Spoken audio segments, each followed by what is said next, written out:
Welcome to Kitchen Fairy, episode number 6 na tayo at aglio olio ang ating lulutuin today.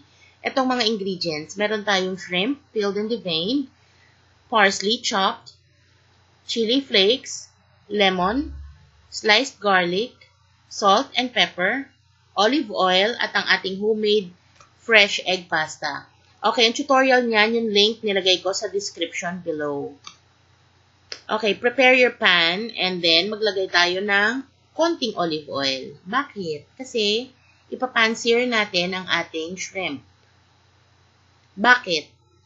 Wala lang, gusto ko lang. Kung ayaw nyo, pwede rin naman. Pero mas gusto ko kasi na may lasa na yung ating olive oil ng konti bago tayo mag-saute ng garlic.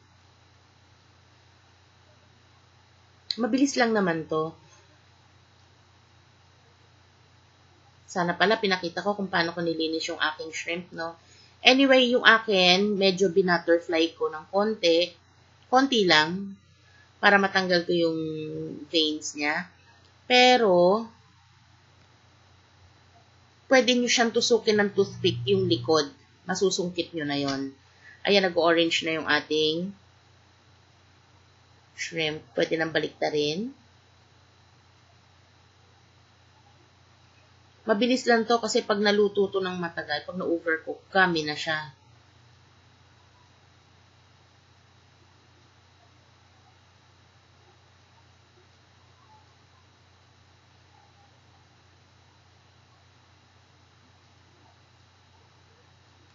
Pagka oil-based ang inyong nilulutong pasta, siguraduhin yung olive oil ang inyong gagamiting oil.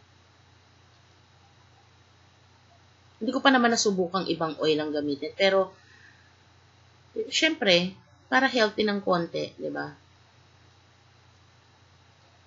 Okay, ngayong hinahango na natin ang ating shrimp, ang next natin gagawin ay magdadagdag tayo ng olive oil sa ating pan. Kasi, isosote natin ang ating garlic. Etong recipe natin na to ay good for single serving.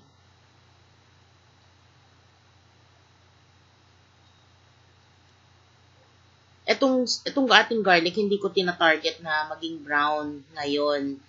Okay, gusto ko lang siyang medyo bumango. Tapos ilalagay ko na yung ating chili flakes at yung ating shrimp at yung ating parsley. Tapos konting halo.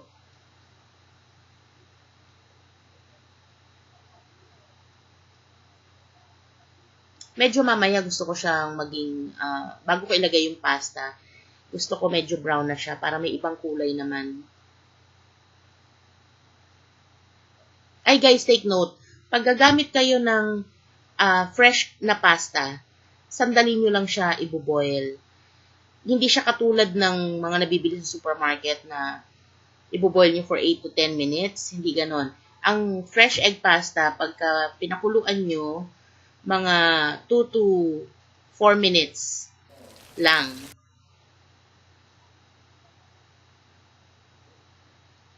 Okay, ilagay nyo na yung yung parsley. Pwede kayo magdagdag ng chili flakes kung gusto nyo. Ako kasi gusto ko saktong may sipa lang ng anghang. Ayoko na masyado maanghang.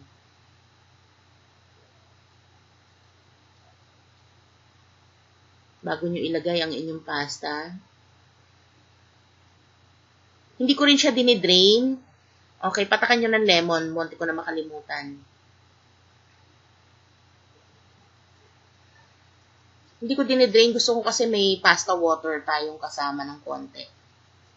Para hindi siya dry.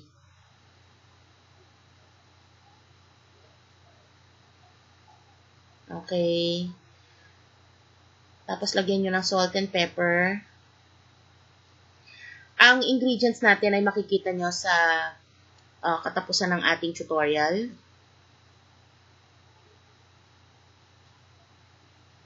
Diba? Ang dali lang. Naglagay pala ako nito bago ko siya kainin. Naglagay ako ng konting parmesan cheese. Kung ayaw nyo, pwede din. Masarap na yan.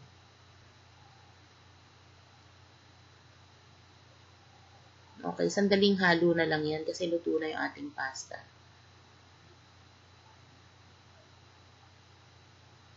O, diba?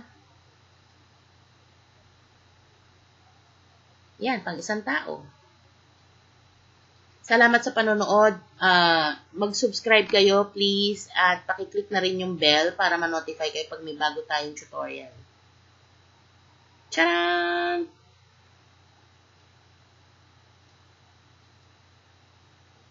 Salamat sa panonood. Bye-bye!